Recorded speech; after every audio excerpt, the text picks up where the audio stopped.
Assalomu alaykum. Mana shunda ushlab tura olasizmi? Assalomu alaykum.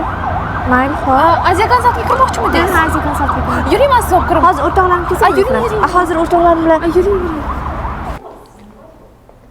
Suv ichasizmi? Mayli, ichaman. O'zi qaysi davlatga o'qishga topshirmoqchi edingiz? Shu Rossiya universitetiga topshirmoqchi edim. Ko'zingiz nima bu tikir bo'lib qopti? Sho'g'mi? Ha, shu. Qayerda tanishgansiz esingizdami? Shu ko'chada. Samira, mana bu videodagisanmi? Voy. Hammaga salom Aziya Consult obunachilari. Bugun sizlar bilan juda yaxshi ish qilamiz.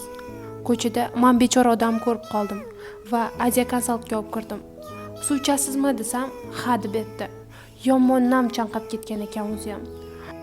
Qayerda yashaysiz desam, Shu ko'chada. chidolmasdan uni Aziya Consult orqali chet el universitetlariga talaba qilib qo'ydik. Bu bechora rosa yig'ladi. Iltimos, odamlarga yaxshilik qilaylik. Like bosinglar, shunda biz ko'proq yaxshilik qilamiz.